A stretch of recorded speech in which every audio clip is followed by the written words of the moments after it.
Okay, here we have the Honda VFR 400, and today we're going to be taking out the restrictor kit. Obviously if you're fitting the restrictor kit it'd be a reversal of what I'm doing, but basically until we strip the bike down it's all the same. So first things first, we're taking the key to the back, taking the back end off,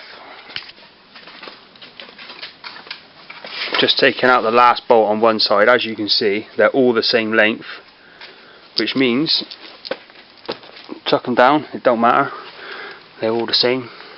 One less thing to worry about. I've got my handy little assistant to film me doing this bit, so all the bolts are out for the fairing both sides. Right, just very gently give it a little wiggle, get it up so far, and then if you can bring the camera in so we can show you, you've got your wiring for your back light. Here it is here, that was plugged in just down there, it's popped straight off, no worries.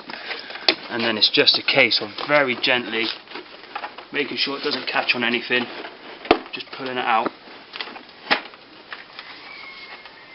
and there you go, that's your whole seat unit. Right, here's the bolt, take it out, take the little washer with the collar on, see, it's got a little collar on to locate it, so ask it to keep it all nice and neat and out of the way. Right, next thing, breather pipe, just disconnect it, then lift the tank up slightly and then we'll get underneath. 1, 2, go.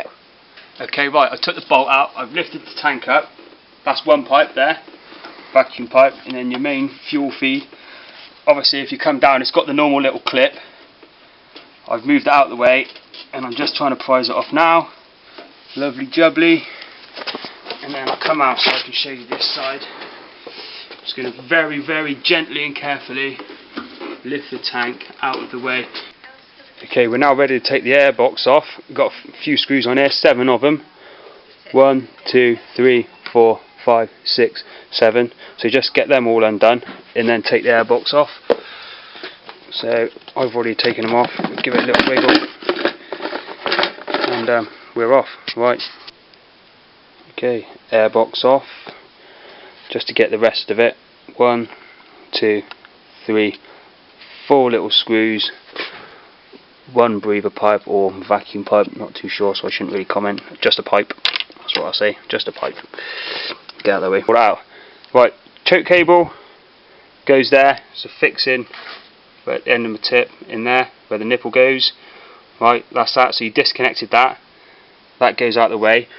Right, Jubilee clip on that side and that side, loosen off the top 2, i.e. 1 on each side, 1 that side, 1 that side, and then this is the scary bit, it's on there, this one, you know, they're old bikes, it's on there tight, really tight, and it goes against your nature to pull it as hard as what I did, but yeah, just be gentle but firm and just pull on it, make sure everything's clear and it will pop off.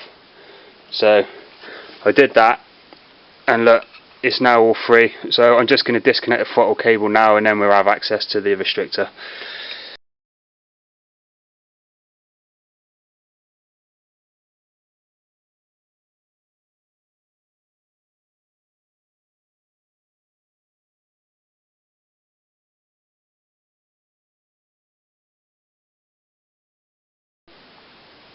Right, I've just loosened it all off. Obviously I've never done this before.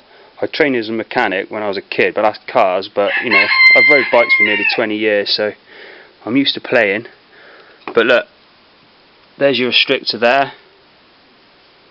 That's the other one there, but it's up inside of that one. The other one's down there, and the other one's just out of sight on the other side, just at the end of my fingertip there. So without even, I don't even have to disconnect the carb, I don't reckon, from the throttle. I'm just going to work my way in, take them out. I'll show you how I do that in a sec. But by the looks of it, it's just undo that other rubber, pop them out, and jobs are good. But we'll have a quick look. Right, so I've just loosened it off. Pop it off, nice and gently, make sure you don't drop it. Keep the Jubilee clips on. Right, there you go, there's your restrictor. So it's just a case of I'll just let it focus in. Right, obviously this is just a hard plastic, it's just set in the middle, so it's just a case of prizing it out, and then you'll be back to having an unrestricted bike. Obviously if you're doing it the reversal, i.e. putting the restrictor in, you would have bought your kit with these you know, metal O-rings, and it'd just be a case of putting them in this. So, you know, take them out, put them in, you know, it's a piece of piss in it. So I'm just going to prize this one out and then do the other three and rebuild it. But you know, it's a simple little thing, it should pop out.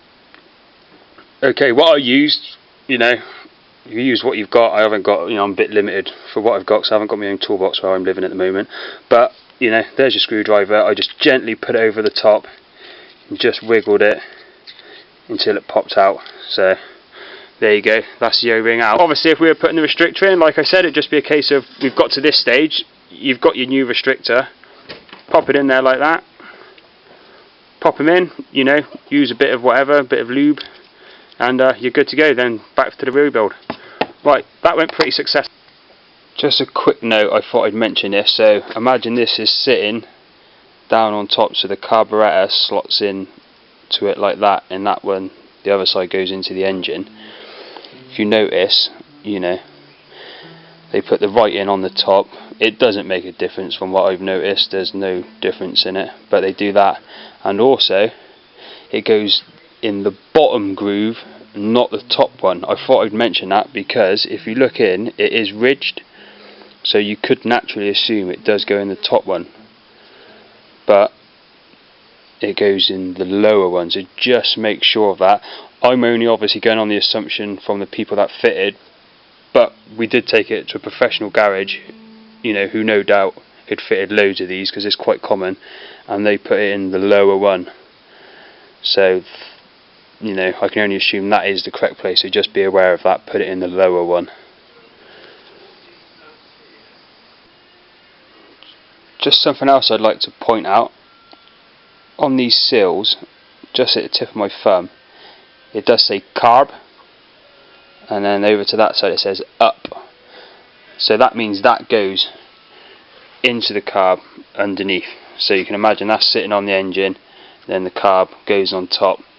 Now when I took this off, it was the other way around. So what I'm saying is, just because someone done it, don't assume they done it back properly.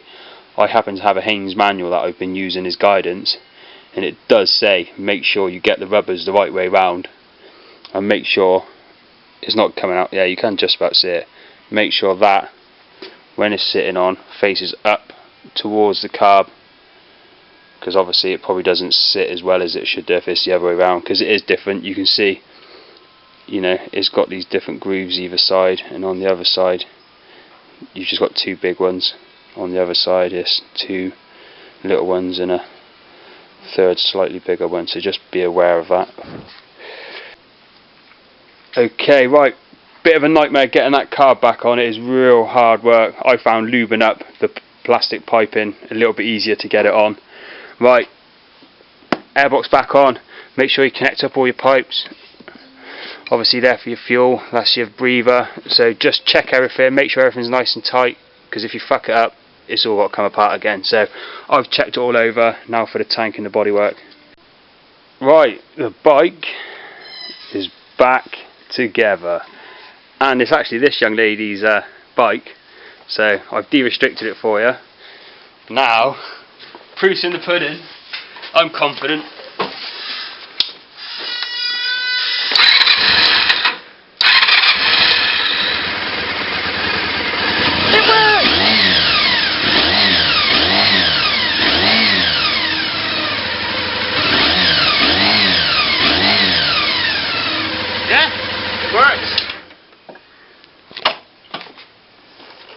Job's good. Thanks for watching. Goodbye.